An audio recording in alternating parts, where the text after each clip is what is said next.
Sooner और letter का मतलब होता है एक ना एक दिन, या फिर कभी ना कभी, या तो आज नहीं तो कल। सूनर और लेटर, इसका यूज़ हम तब करते हैं जब हमको पता हो कि भविष्य में कोई काम होगा, फ्यूचर में कोई काम होगा, लेकिन कब होगा, किस वक्त होगा, ये कंफर्म ना हो, तब हम सूनर और लेटर का यूज़ करते हैं। फॉर एग्ज़ाम्पल, आज नहीं तो कल तुम्हें शादी करनी ही होगी, या फिर एक ना एक दिन तुम्हें शादी करनी ही होगी, या फिर कभी ना कभी तो तुम्हें शादी करनी ही होगी। इन तीनों सेंटेंस के लिए हम एक ही सेंटेंस यूज़ करते हैं जिसको हम सूनर और लेटर की हेल्प से बनाएंगे।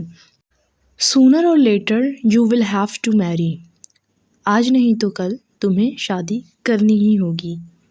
या फिर हम इसे इस तरह से भी बोल सकते हैं, you will have to marry sooner और लेटर। तो सूनर और लेटर या तो स्टार्टिंग में यूज़ हो सकता है या तो लास्ट में, दोनों ही सेंटेंस सही होंगे। और सेंटेंस के हेल्प से इसको समझते हैं। कभी ना कभी तो उसे ये एहसास होगा कि उसने क्या गलती की है। सूनर और later she is going to realise what a mistake she has made. एक ना एक दिन वो वापस आ जाएगा, या फिर आज नहीं तो कल वो वापस आ जाएगा। सूनर और later he will come back. Sooner और later he will come back. कभी ना कभी वो सच्चाई जान जाएगा, या फिर आज नहीं तो कल वो सच्चाई जान जाएगा। सूनर और later he will know the truth. Sooner और later he will know the truth. कभी ना कभी तो हमको जाना है, या फिर एक ना एक दिन हमको जाना है। सूनर और later we have to go. Sooner और later we have to go. हो सके तो उसे भूल जाओ, हो सके तो उसका ख्याल रखना, हो सके तो मुझे माफ़ कर दो। ऐसे सेंटेंस हम अपनी डेली लाइफ में बहुत ज़्यादा यूज़ करते हैं, और इन सेंटेंस की इंग्लिश बनाने के लिए हम इफ़ पॉसिबल का यूज़ करते हैं। इफ़ पॉसिबल जिसका मतलब होता है मुमकिन हो तो, संभव हो तो, या फिर हो सके तो।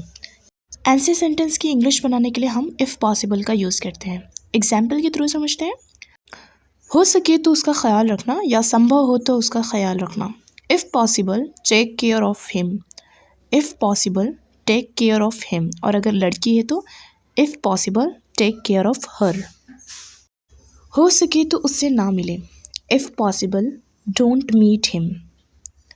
If possible don't meet him. हो सके तो मेरी मदद करें। इफ़ पॉसिबल हेल्प मी, या फिर if possible please help me. हो सके तो मुझे भूल जाना। If possible forget me. If possible forget me. हो सके तो उससे मत उलझो, या फिर हो सके तो उससे पंगा मत लो। If possible don't mess with him. If possible don't mess with him. मुझे क्या पता था कि वो शादीशुदा है। मुझे क्या पता था कि तुम सो रहे हो। मुझे क्या पता था कि पापा आ जाएंगे। मुझे क्या पता था कि तुम झूठ बोल रहे हो। मुझे क्या पता था कि तुम एक दूसरे को जानते हो। तो ऐसे सेंटेंस हम अपने डेली लाइफ में रोज़ बोलते हैं, और इन सेंटेंस को बनाना बहुत इजी है। तो आज के इस वीडियो में हम यही सीखेंगे कि हम इन सेंटेंस को कैसे ट्रांसलेट करेंगे और अपनी डेली लाइफ में कैसे यूज़ करेंगे। तो वीडियो को स्टार्ट करते हैं। मुझे क्या पता था, ये एक फ्रेज़ है, और इसके लिए हम एक फ्रेज़ यूज़ करते हैं लिटिल डिड आई नो, जिसका मतलब होता है मुझे क्या पता था।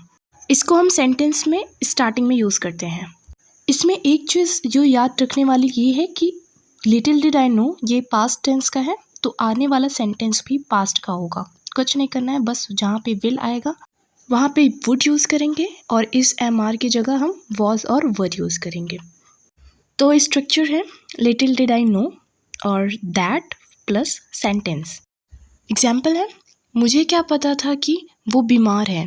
Little did I know that he was sick. मुझे क्या पता था कि वो तुम्हारा भाई है। Little did I know that he was your brother. मुझे क्या पता था कि तुम आ रहे हो। Little did I know that you were coming. मुझे क्या पता था कि आज उसका बर्थडे है। Little did I know it was her birthday today. मुझे क्या पता था कि तुम सो रहे हो। Little did I know that you were sleeping. मुझे क्या पता था कि पापा आ जाएंगे।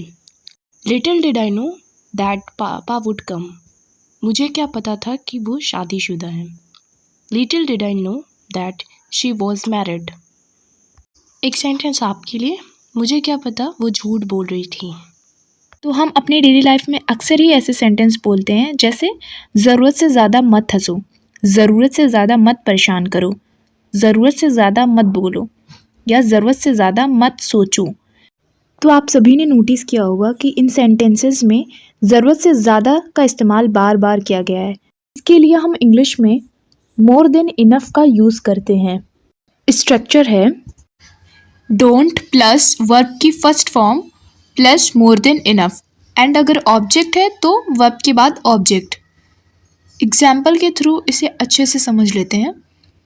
पहला सेंटेंस है ज़रूरत से ज़्यादा मत हंसो, तो स्टार्टिंग में हम यूज़ करेंगे don't laugh more than enough, ज़रूरत से ज़्यादा मत हंसो।